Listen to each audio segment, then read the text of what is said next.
Hello, and welcome to the virtual orientation for academic program review.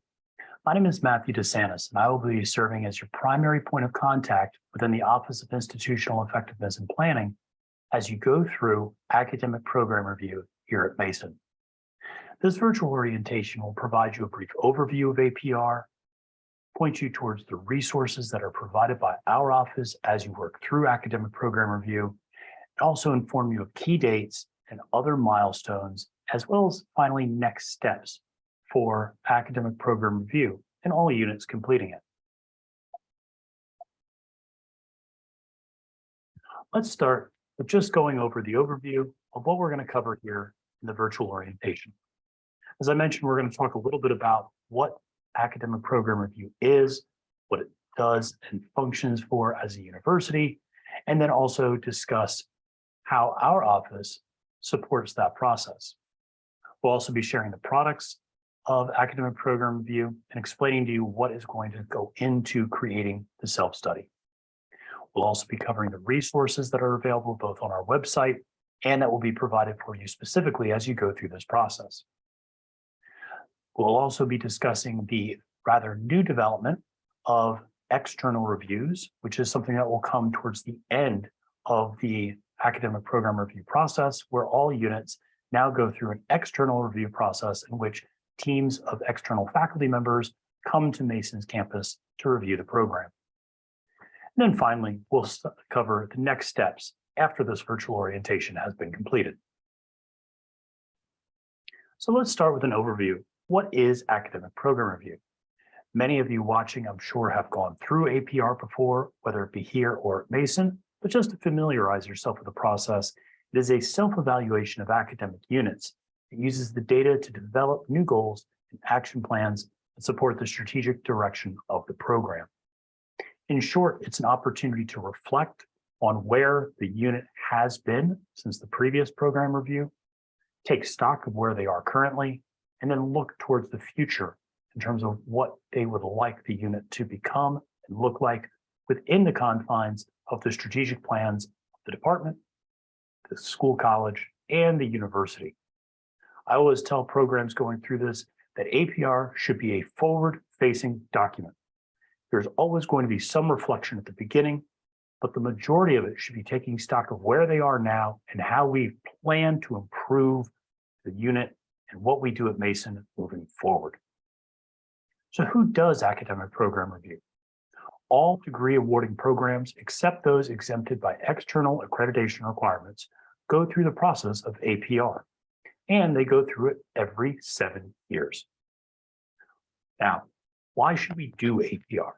Well, as I said, it provides faculty an opportunity to collectively evaluate and strengthen degree programs to improve success, not only for our students, but for our faculty, our staff, our administrators, our external stakeholders, everyone who interacts and touches the program. It's a great opportunity to work together collaboratively as a unit to strengthen the whole. So oftentimes, each of us ends up doing our own individual responsibilities in our different jobs at Mason. And this allows us to come together as a team to look at where the unit is going to go in the future. So let's talk a little bit more about the Mason APR process. So the first steps in the APR process, and this process takes around 18 months from the time you're watching this in November of 2022 until it concludes, which will take place in the spring of 2024, about an 18-month process. The first part is simply planning. So don't worry, if you're watching this and you are intimidated by what is yet to come, nice part is the first few steps are more logistical, they're more practical, they're very easily accomplished. So from a planning standpoint, what's the first thing we want to do? First thing to do is to select an APR committee. Select the faculty members within your unit or staff members that will be providing support and be providing critical information, writing, research throughout the APR process.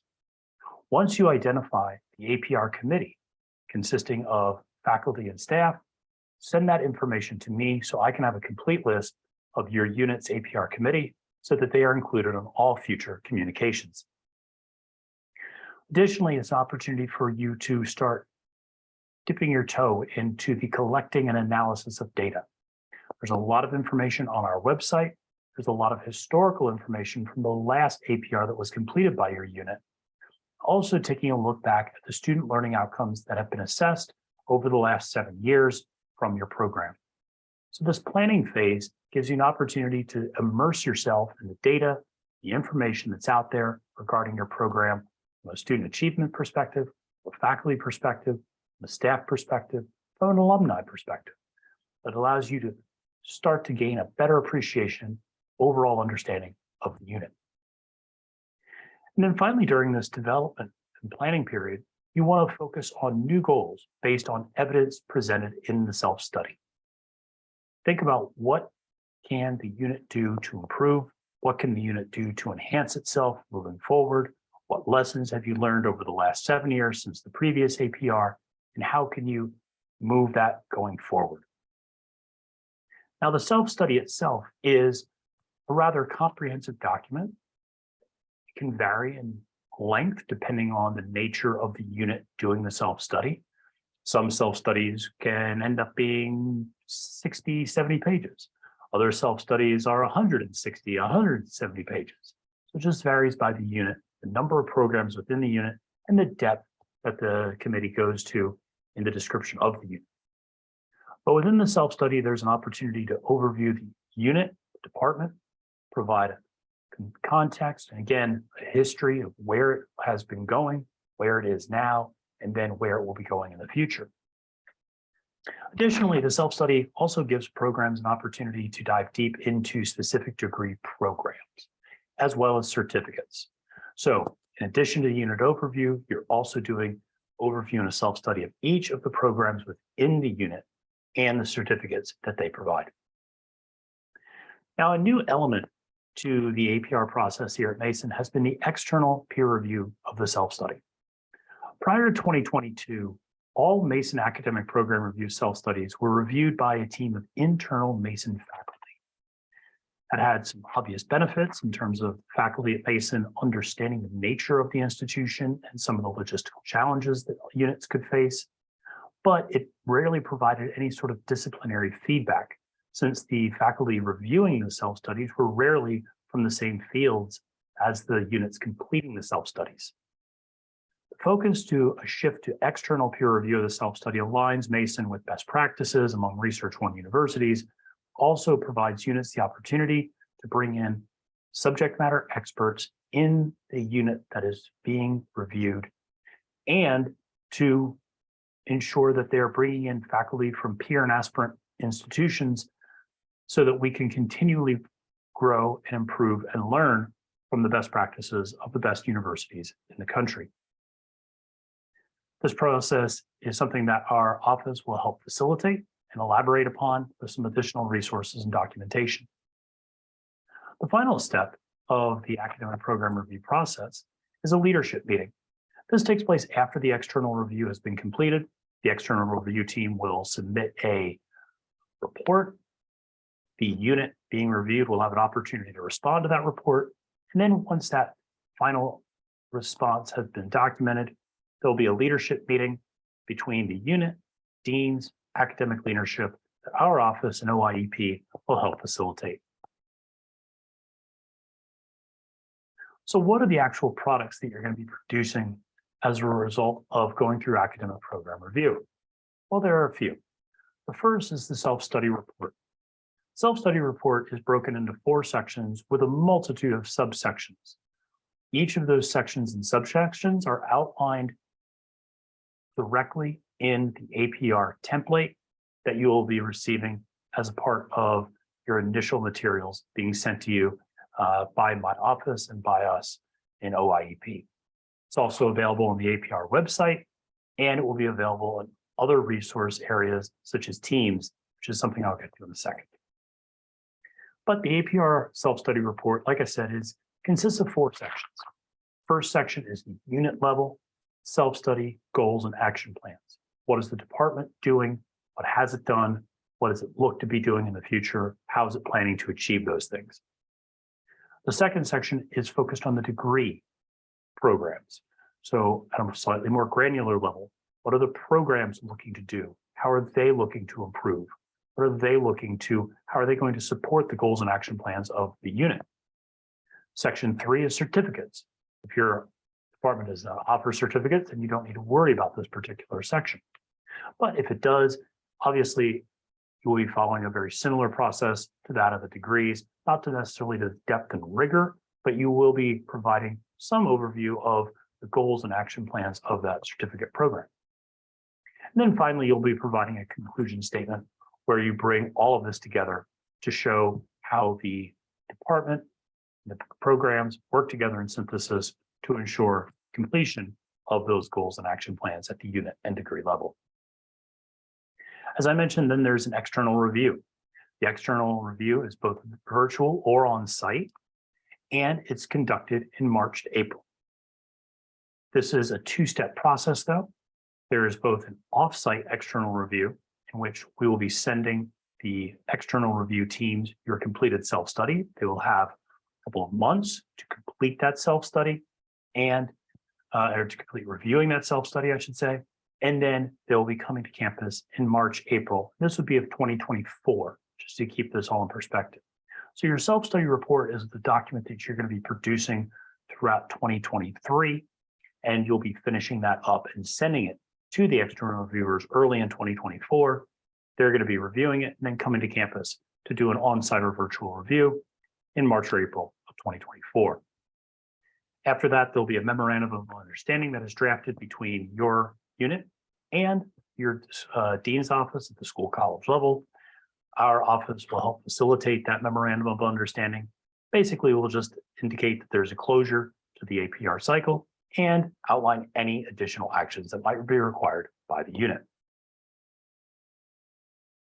So some of the important dates that are coming up related to academic program review.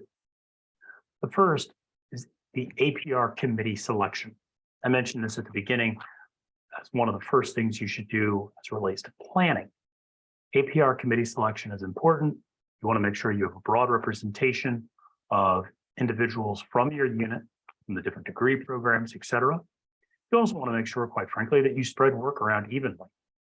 Self-studies and APR is a time-consuming process, and wanting to make sure that you have enough people supporting you throughout that process is critical.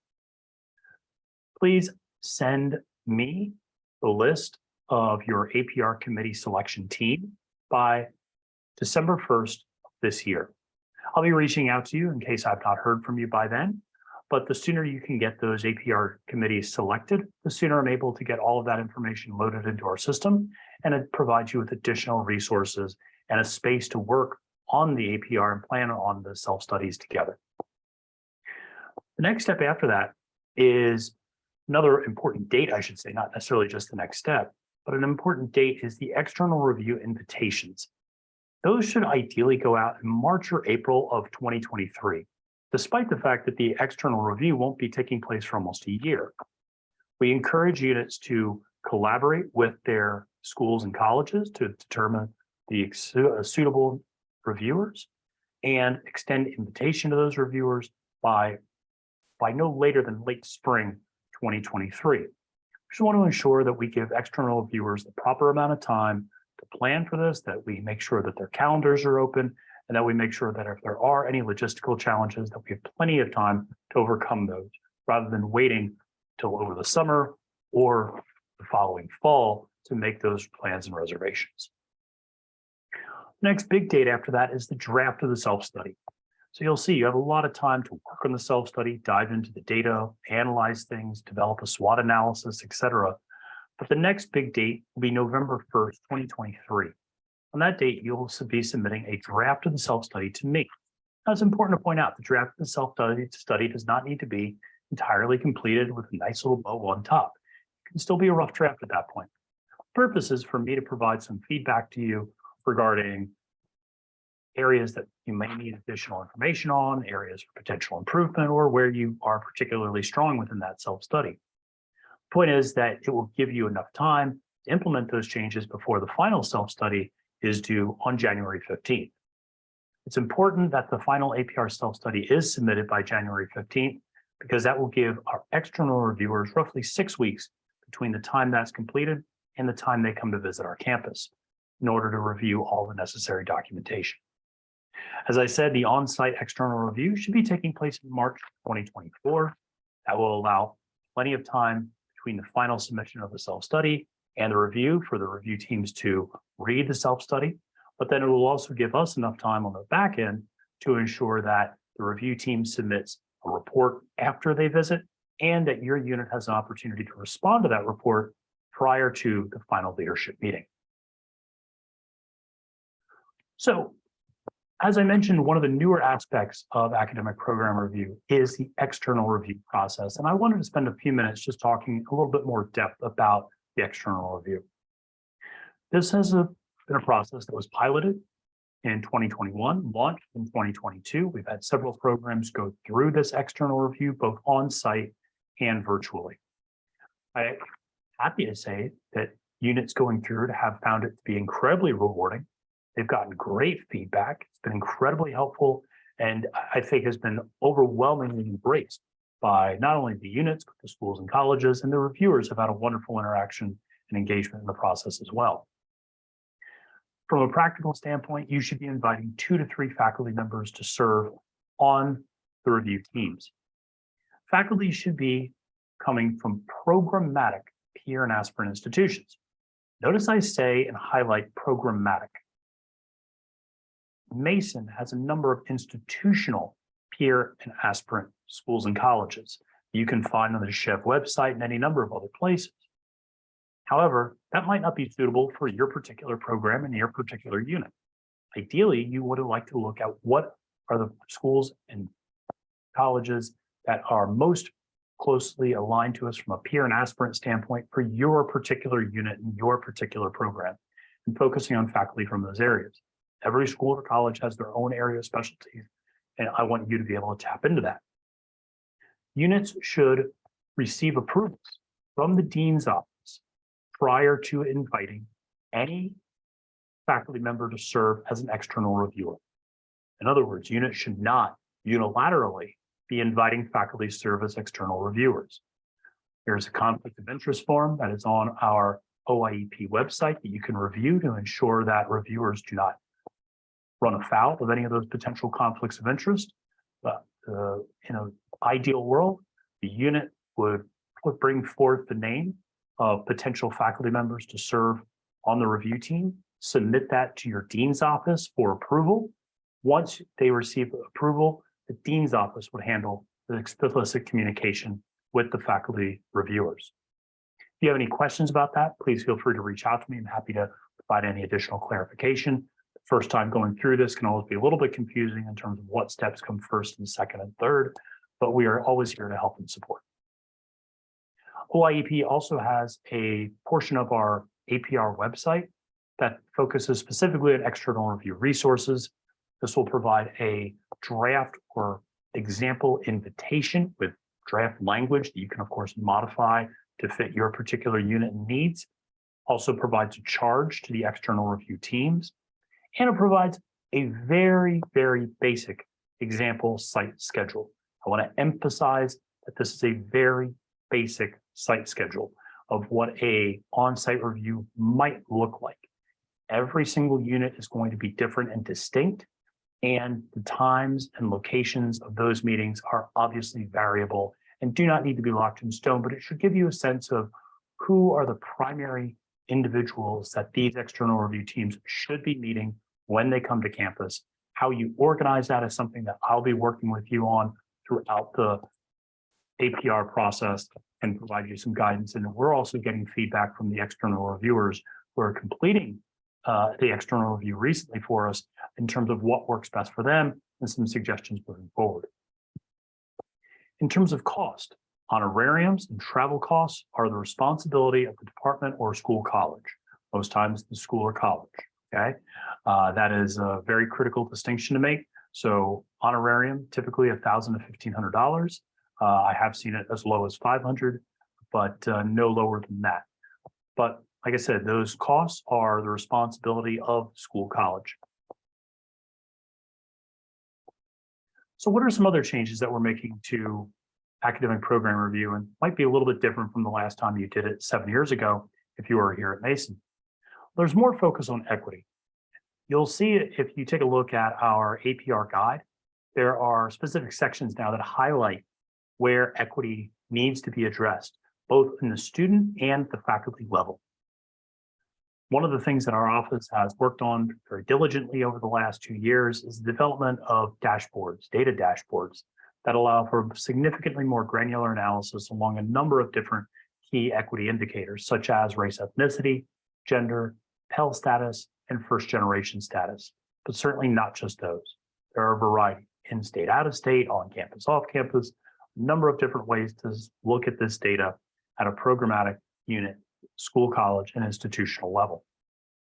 There are going to be workshops available throughout the APR cycle that allow you to dive more deeply into that data dashboard discussion, but there are also resources on our OIP YouTube channel, which will be sent to you in the introductory message welcoming you to the APR process.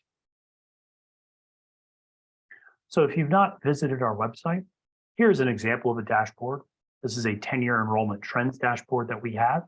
And the image that you see here is not filtered in any real meaningful way, simply presenting this information at the university level for undergraduate students, and shows you percentage change, or I should say undergraduate and graduate students, and just shows you the percentage headcount change, as well as a race ethnicity breakdown that you can see there with the different colors.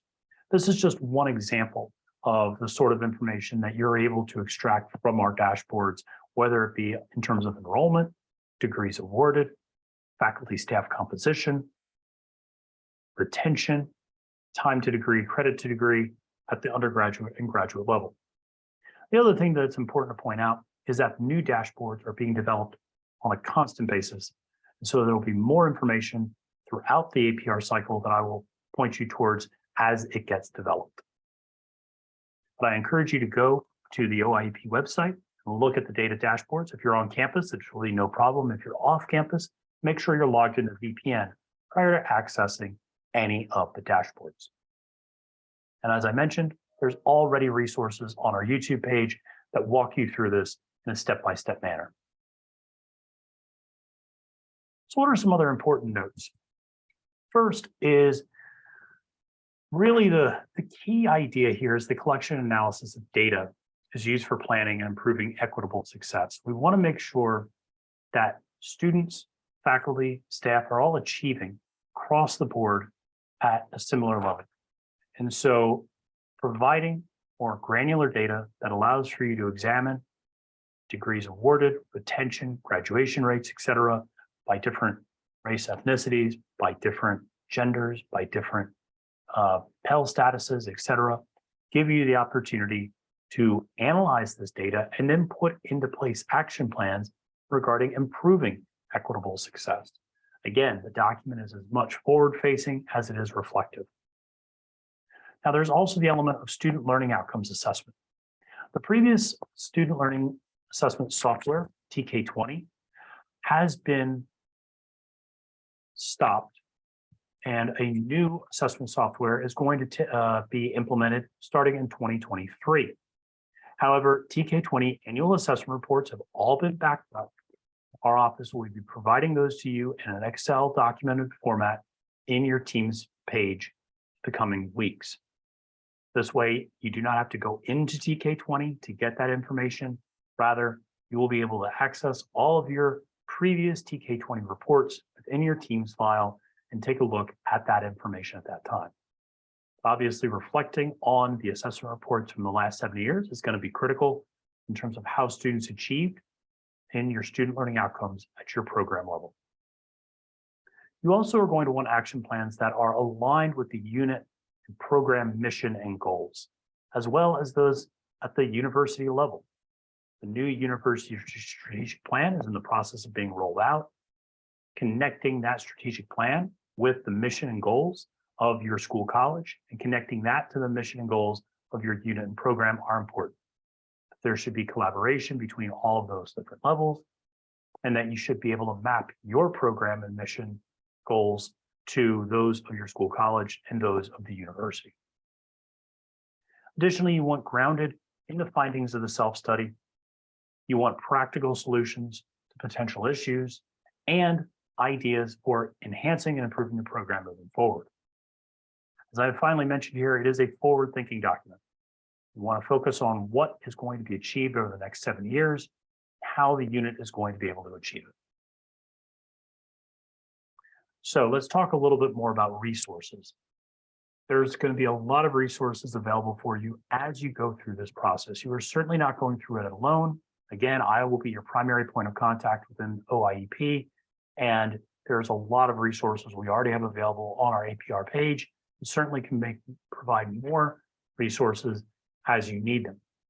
But if you go to the OIEP website and the APR resource page, there you will find the APR guide that goes into more detail regarding each of the sections that I outlined earlier, as well as the report template that we'll be using to write the self-study. There's examples of a department or school copy, as well as an interdisciplinary program copy, if that is suitable for you. And then finally, there are external review documents. I mentioned already the charge, the invitation, the on-site visit, draft, as well as the conflict of interest statements as well. I mentioned it briefly before, but there's the OIEP YouTube channel. This has a number of different videos on it, including this APR orientation, but also has data dashboard discussions and TK20 student learning outcome videos as well. More information will be added to that YouTube page over the coming months to help you as you go through this process. All of the workshops that I will be holding for programs going through APR will be recorded and placed on that YouTube page throughout the cycle. And finally, you have the OIEP dashboards. Again, this focuses on students from an enrollment, degrees awarded, alumni, post-graduation standpoint. You try to have a 360-degree view of the student experience in those dashboards. You're able to drill down to the school college level. And as again, there's videos helping you through that step by step, but we're also going to be providing workshops in the spring of 2023 that gives you hands-on experience in that space so you can play around with it in real time and ask us questions as you do so. If you're accessing the dashboards off campus, do make sure to use VPN. One of the final things I'll mention here is that there's also going to be a Teams collaboration space.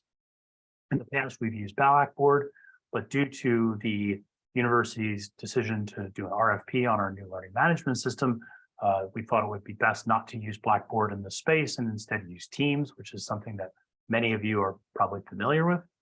Once you send me your APR committee team members, I will create a Teams page for you. You will be able to access through Microsoft Teams. And on that page, there will be a number of different resources, many of which I've already outlined, links to other things, as well as your previous self-study document from 7 years ago. There is also going to be other video modules. And like I said, a space for more specific information for the program. It can also be a collaborative space for you and your colleagues to work on the self-study together in that shared space. More members can be added to the Teams page throughout the process. So even after you send me the list of APR team members, I can certainly add more people throughout the process if you want other people to review specific elements, or there's faculty turnover and new people need to be joining the process at a later date. So the next steps. This was a lot of information, a lot for you to digest. I'm sure you have a lot of questions, and I'll be sending out a meeting invitation here in the coming days that will provide you an opportunity to ask me more questions one-on-one after you've viewed this virtual orientation. But the first immediate step is to select and notify our office, and myself specifically, of the APR team committee members. So the very first thing that you should be doing is who within the department will be serving on the APR review team, or APR self-study team, I should say. From there, scheduling a department meeting with me. We can do that when you send me the list of team members so that we can make sure that the entire team is included in that meeting. And then finally, sending a list of department faculty to be surveyed. One of the things that we do in academic program review is we conduct a faculty survey. Our office conducts it, it's anonymous, and the data is scrubbed and before it is shared back with the faculty of the unit, but it's a way to collect anonymous feedback from the faculty about how the unit has been performing. You'll want to send me a list of department faculty in terms of who should be surveyed. Some departments wish to only survey full-time faculty. Others wish to survey both full-time and part-time faculty. Choice is up to you. OIEP does not have a specific set agenda there in mind. So whatever you are most comfortable with or fits best for your particular unit is fine with you. But those are the three things that need to be accomplished in December: is selecting team, meeting with myself, and determining members of the department, faculty in the department that should be surveyed. In the spring of 2023, in January and February, you should be identifying the faculty to serve on the external review teams and coordinating that invitation and approval with your dean's office. Again, no invitation to serve on an external review team should be sent out prior to approval from the dean's office. Dean's office will coordinate the final invitation of the external review members after approving the recommendations of the unit in that space. You should also start the process of reviewing and analyzing assessment data from TK20, and this information will be loading into your collaborative teams page.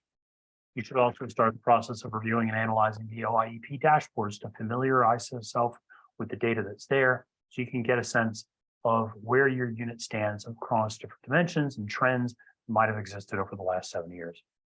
And then finally, prepare for faculty surveys. Faculty surveys will be going out in February or March. It's always important that you encourage your faculty to complete the survey so that we can have as high of a completion rate as possible and so that you can get the most meaningful feedback possible as a unit. Now, if you need help or assistance with any of this process, please reach out to me. I'm your primary point of contact. Again, my name is Matthew DeSantis. I'm the Executive Director for Institutional Effectiveness. And you can reach me at the email of mdesant@gmu.edu. Always responsive. I'm always here to support you and provide assistance and to point you in the right direction of necessary resources or just encouragement and guidance as you go through this process. The other point of contact within OIEP will be Karen Manley. She's our Operations and Communications Manager. You can see her email below is kmanley@gmu.edu. Feel free to email one or both of us if you have any logistical issues that you're working through, whether it be with Teams or accessing information on our website. The APR can be an overwhelming process, but it is spread over 18 months, and you are not alone as you're going through this. I want that to be the final point that you remember. Our office is here to support you and help you every step of the way, point you towards the necessary resources to make sure that APR is as meaningful for you as possible. We want you to use this process as an opportunity to improve your unit, improve your degree offerings, improve your department, and ultimately improve the experience at Mason for your students, faculty, and staff. Thank you.